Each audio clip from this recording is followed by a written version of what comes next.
Hey guys, welcome to my channel Tuli's Biology. As the name suggests, this is the channel for biology. So I was not available for quite a long time for my personal reasons. So here I have come today again for the video. So I have thought about a video on respiration, on a particular topic of respiration. But before that, make sure that you subscribe to my channel. And if you have subscribed already, then what are you waiting for? Just go like, share and comment. Share it with your friends. Okay. And so today I'll go for a topic on respiration. So what is meant by respiration? Respiration is something that involves taking in of oxygen and giving out of carbon dioxide. So this is only the external part we are seeing. So respiration, it means it is a biochemical process that involves the breakdown of food particles so that we can get the energy from it. So the respiration actually means the breaking down of food particles in presence of oxygen in order to get the ATP from it or the energy from it. Now this respiration is of two types. One is external, another one is internal. Now external respiration means that is associated only with the taking in of oxygen and giving out of carbon dioxide.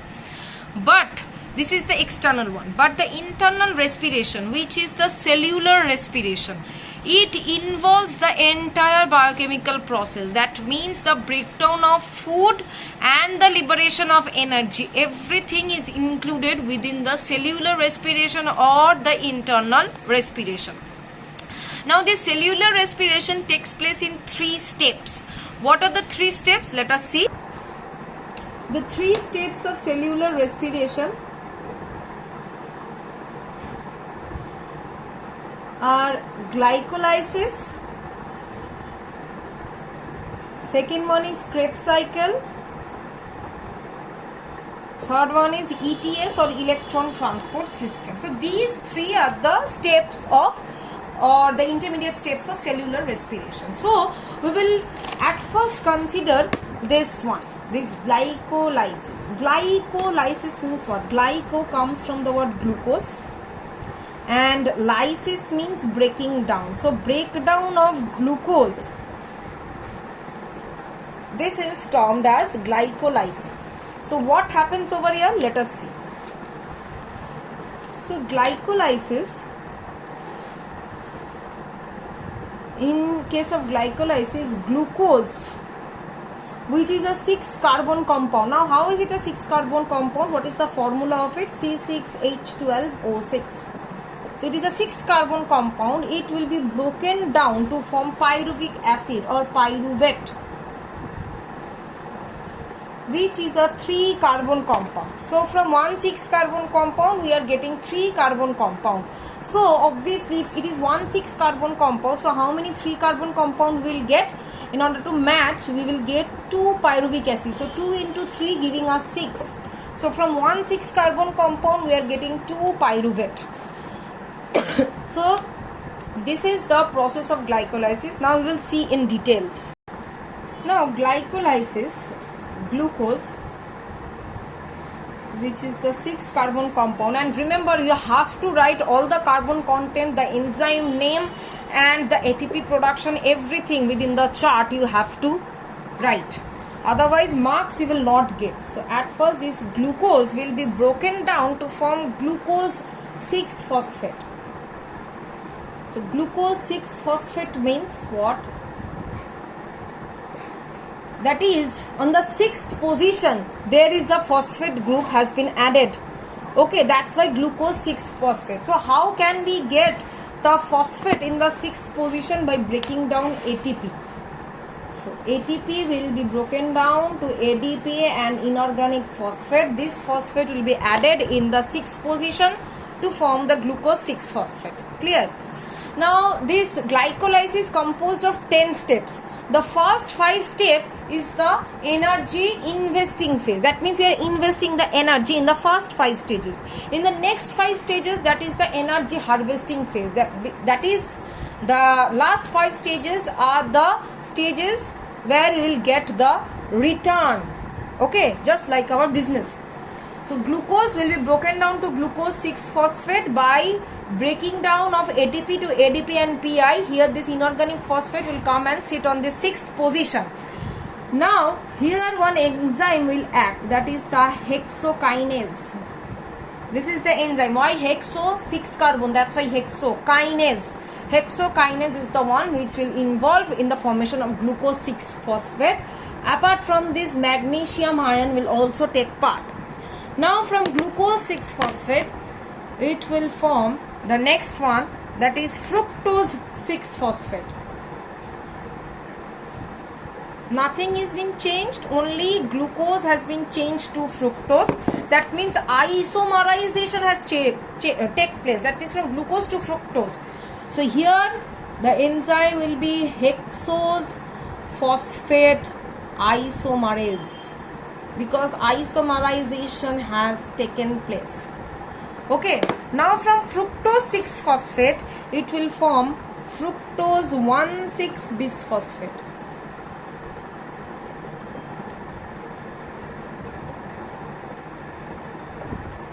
See, here to only one phosphate. Here you see on the 6th position to was previously from there, but now it is on the 1st position as well. That's why it is bisphosphate. That means 2 phosphate groups are there. That means here also breakdown of ATP will take place. Clear? Along with the enzyme phosphofructokinase. Along with Mg++. Clear? Now from fructose 1,6-bisphosphate, this is all, these are 6 carbon compound. All of them are 6 carbon compound. All of them. Now this 6 carbon compound will be broken down to 2,3 carbon compound by an enzyme. What is the name of the enzyme? The enzyme is called as aldolase. It acts as a scissor. Okay, that's why it is cutting this fructose 1,6-bisphosphate, the 6 carbon compound, into 2,3 carbon compounds. So what are the names of it? First one is the 3-phosphoglyceraldehyde.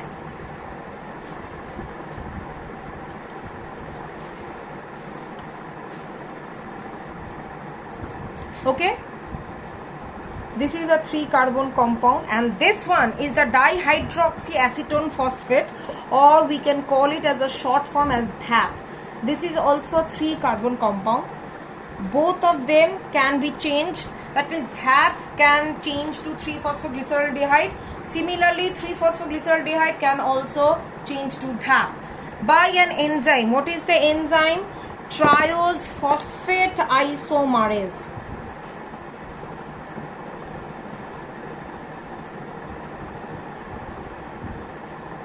See, isomerization from DHAP to 3-phosphoglyceraldehyde, or from 3-phosphoglyceraldehyde to DHAP. Why triose? Because both of them are 3 carbon compound. That's why triose. Now, these 5 steps till this much, this is our energy investing phase. Okay, we have invested energy. How many? 1, 2. So we have invested 2 ATP. So at least in return we need to get more than 2. So let us just see. Now our energy harvesting phase will start. Now 3-phosphoglyceraldehyde,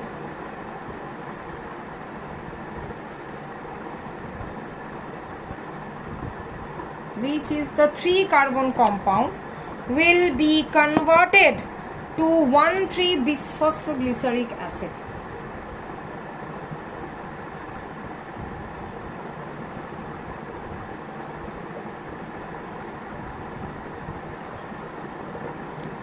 So here also you see on the 3rd position there was the phosphate group, but here now on the 1st position one phosphate group is present.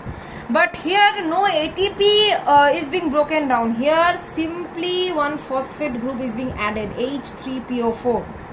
Apart from this, there is a conversion of NAD to NADH.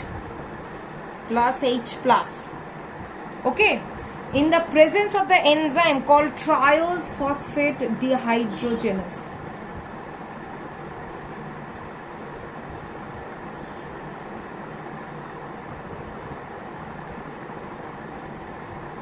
So addition of phosphate group and NAD to NADH plus H plus. So that's why two phosphate group are there.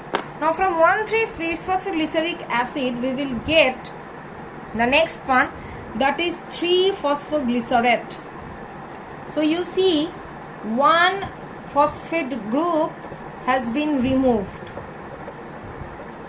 The first one is being removed. That means it will be used up in order to form the ATP.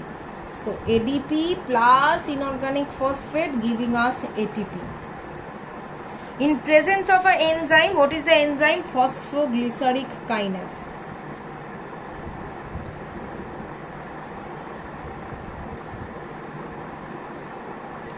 Now from this 3-phosphoglycerate, 2-phosphoglycerate will be formed,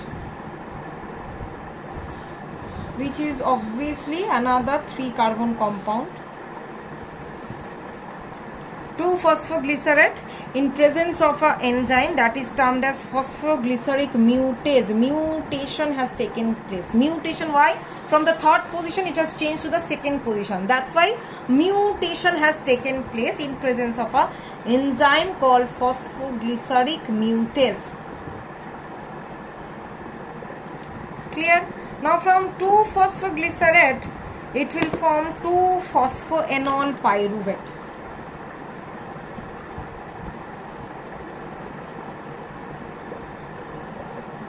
Which is again a 3-carbon compound. Now what has happened over here? H2O will be going out, and in presence of an enzyme called enolase, this 2-phosphoglycerate will convert it to 2-phosphoenol pyruvate. It is also termed as PEP, phosphoenol pyruvate. Now from phosphoenol pyruvate, by the action of an enzyme, it will be converted to pyruvate or pyruvic acid, which is again a 3-carbon compound. Now you see the phosphate group from the second position is also removed. That means it will produce ATP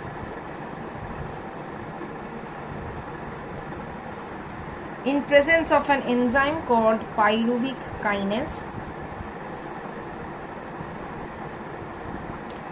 So here we are getting the pyruvate. Now here 3-phosphoglyceraldehyde produced 1 pyruvate. Now there was one DHAP. It will again be transformed to 3-phosphoglyceraldehyde. So that 3-phosphoglyceraldehyde will again produce 1 pyruvate. So ultimately we are getting 2 pyruvate or 2 pyruvic acid from 1 glucose molecule. So here we will see how many ATP molecules we are getting. First one over here 1, second one over here 2. And this one, this NADH, is the one who produces ATP. One NADH molecule produces 3 ATP molecules. So 3 ATP molecules from here and 2 ATP molecules. So we are getting 5 ATP molecules from this step. Now again that will be converted to 3-phosphoglyceraldehyde, which will be converted to pyruvate. So in that process also we will get 5 ATP molecules. So ultimately we will get 10 ATP molecules. But how many ATP molecules we have invested? 2 ATP molecules. So what is our net gain? Our net gain is 8 ATP molecules from the process of glycolysis from 1 molecule of glucose. Clear? So I hope that I can explain you the process of glycolysis.